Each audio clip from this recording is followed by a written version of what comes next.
2 பொருள் வச்சு மீன் வறுத்து பாருங்கள். டேஸ்ட் வந்து ரொம்ப நல்லாயிருக்கும். வாஷ் பண்ண 5 மீன் எடுத்து வச்சுருக்கேன். வீட்டு மிளகாய்த்தூள் வந்து 2 டேபிள் ஸ்பூன், 1/4 டேபிள் ஸ்பூன் உப்பு சேர்த்துருக்கேன்.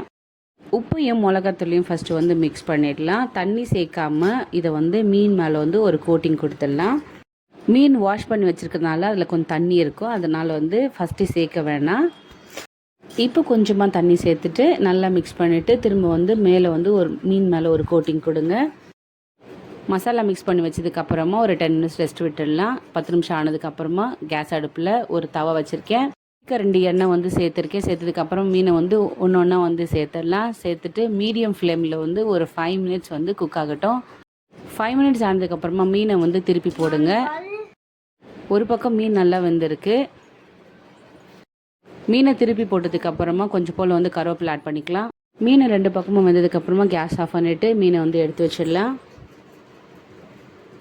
இந்த வீடியோ பிடிச்சிருந்தா லைக் பண்ணுங்கள், ஷேர் பண்ணுங்கள், சப்ஸ்கிரைப் பண்ணுங்கள். இன்றைக்கி நான் இதை சாம்பார் சாதத்தோடு வச்சு சாப்பிட்றேன். உங்களுக்கு எதோடு வச்சு சாப்பிட பிடிக்குமோ அதோடு வச்சு சாப்பிடுங்க. தேங்க்யூ.